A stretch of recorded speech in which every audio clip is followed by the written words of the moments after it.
Você provavelmente conhece os grandes heróis da Copa do Mundo: o Pelé, Maradona, Zidane, Ronaldo.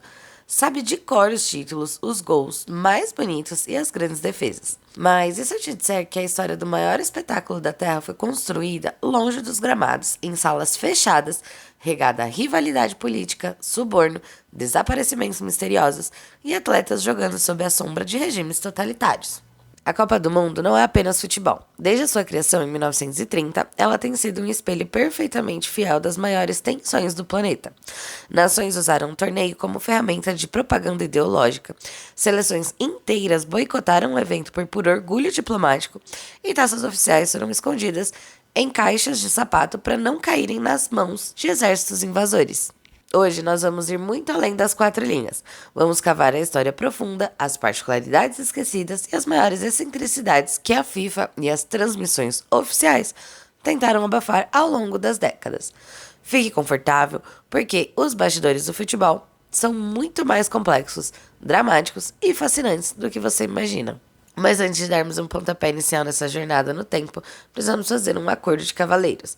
Se você é fascinado por entender o que acontece por trás dos panos da história, seu lugar é aqui. Inscreva-se agora mesmo no canal e ative o sininho de notificação. Deixando a sua inscrição ativa, você garante que não vai perder nenhum dos nossos vídeos maravilhosos. E claro, já deixe seu gostei se você concorda que o futebol é muito mais do que 22 homens correndo atrás de uma bola. Agora que você já se inscreveu, já deixou o like, já comentou aqui embaixo qualquer coisinha pra me ajudar, agora sim, vamos pra história. Roda a vinheta. Brasil! Calma aí, qual é o teu maior sonho?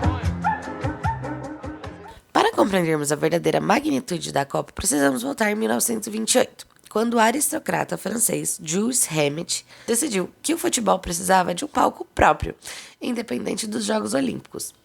O Uruguai foi escolhido como sede por dois motivos.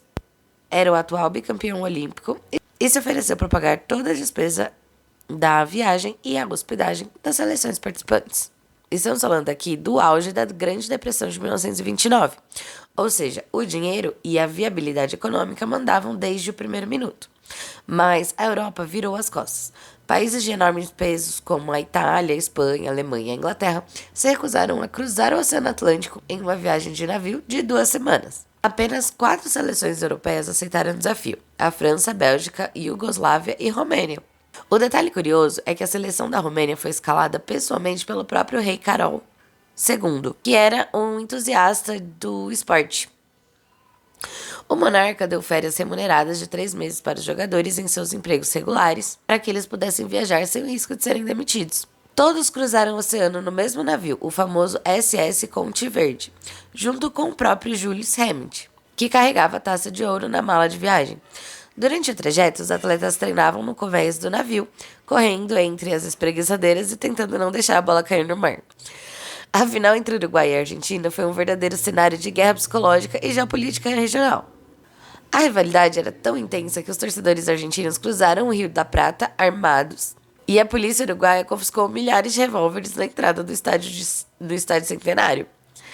O clima de ameaças era tão real que o árbitro belga John Langenus exigiu um plano de fuga que incluía um barco a vapor pronto no porto para deixá-lo escapar caso o estádio explodisse em violência.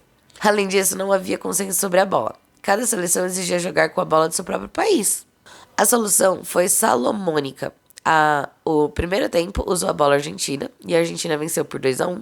E o segundo tempo usou a bola uruguaia, e o Uruguai virou para 4-2, sagrando-se campeão.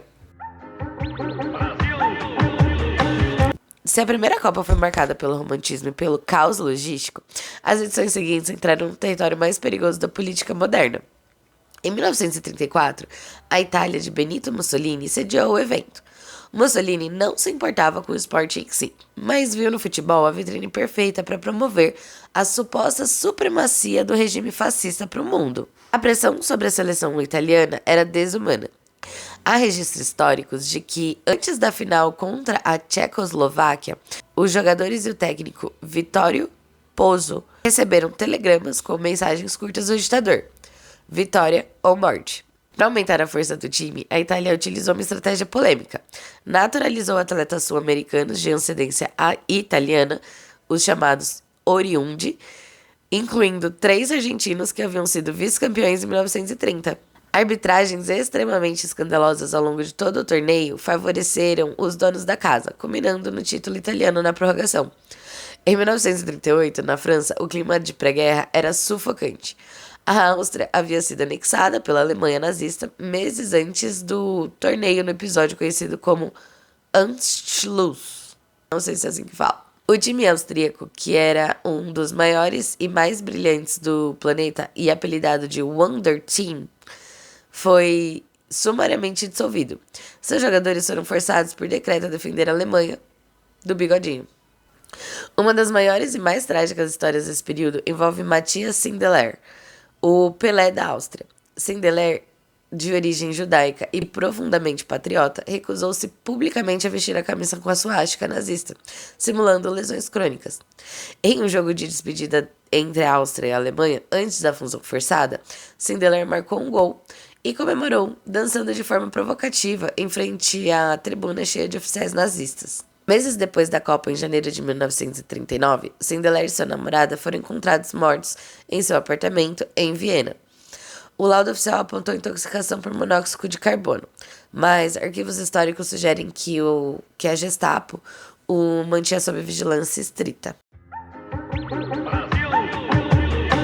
Por conta da devastação da Segunda Guerra Mundial, o planeta ficou longos 12 anos sem a Copa do Mundo. Durante o conflito, um dos episódios mais surreais envolveu a sobrevivência do próprio troféu de Jules Rimet.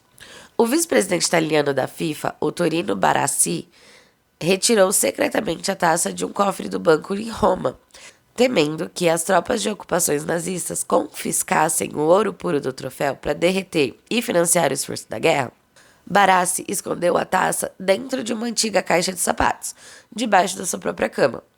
Os soldados da Gestapo chegaram a revistar a sua residência procurando por judeus e bens de valor, mas ignoraram completamente a caixa gasta sob o colchão. Em 1950, o torneio finalmente retornou e o Brasil se ofereceu para ser o palco da reconstrução do futebol mundial. O país construiu uma obra faraônica, o Maracanã, o maior estádio do mundo na época. O clima de otimismo no Rio de Janeiro era tão avassalador que os jornais da manhã, na final, contra o Uruguai, já traziam fotografias da seleção brasileira com a legenda: "Estes são os campeões mundiais". O que se seguiu foi um maracanazo. Diante de um público estimado de quase 200 mil pessoas, o Uruguai venceu de virada de 2-1.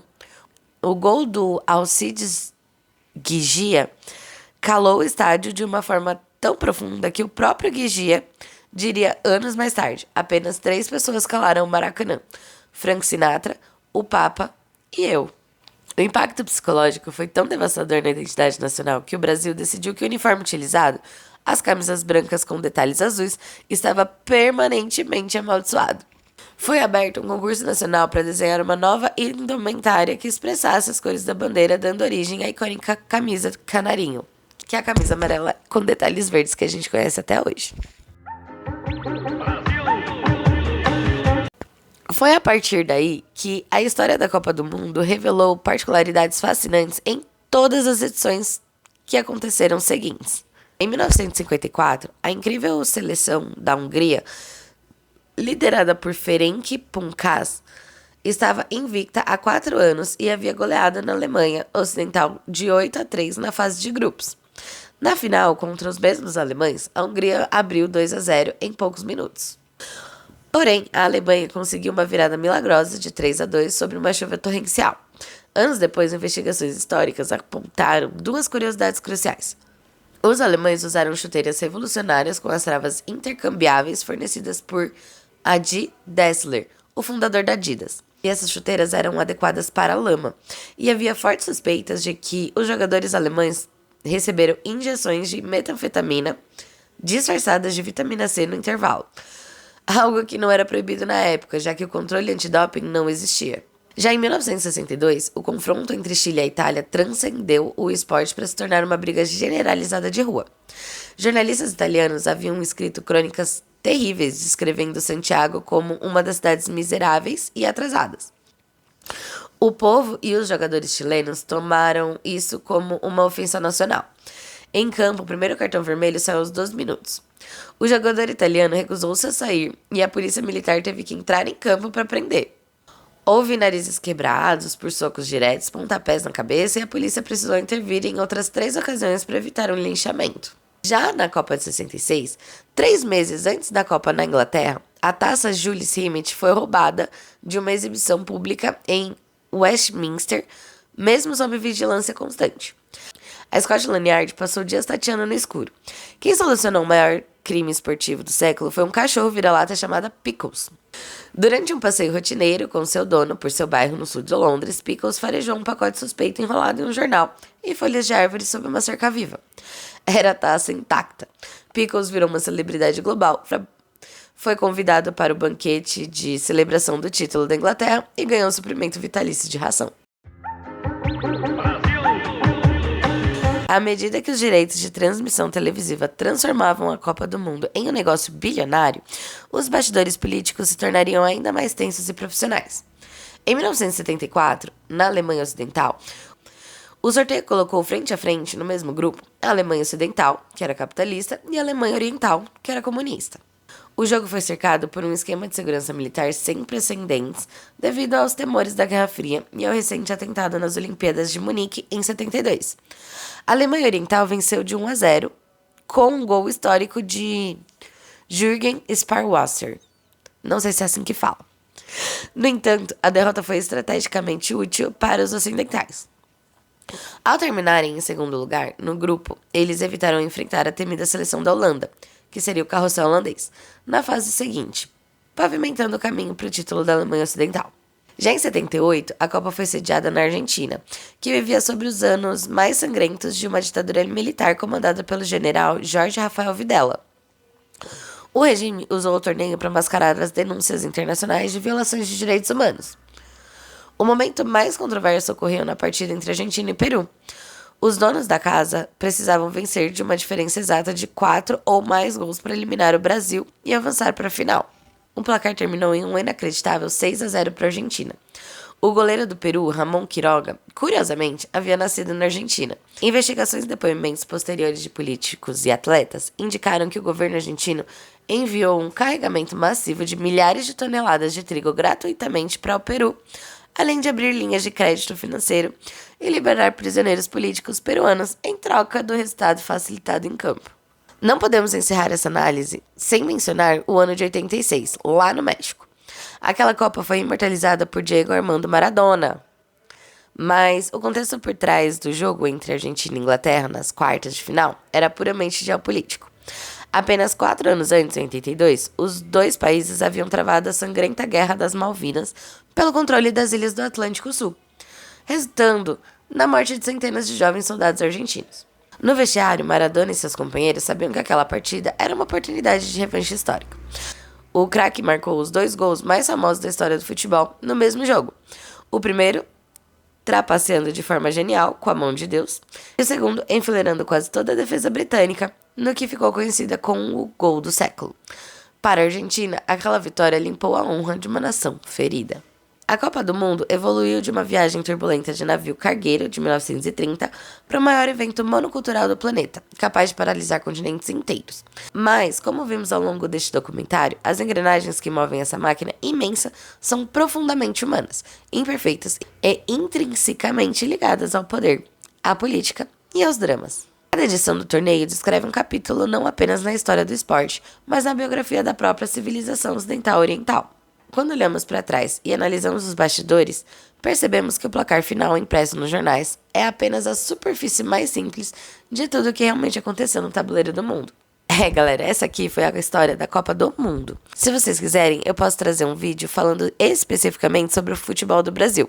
Enfim, eu espero que vocês tenham gostado da história da Copa do Mundo. Muito obrigada por ter me acompanhado até aqui. Eu espero vocês no próximo vídeo. Fiquem de olho, porque a história nunca dorme. E os segredos do passado sempre encontram uma forma de vir à tona. Não se esqueça de se inscrever, deixar o like pra ajudar a gente pra caramba.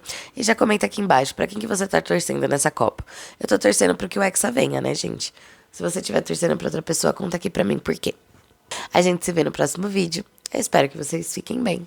Tchau, tchau.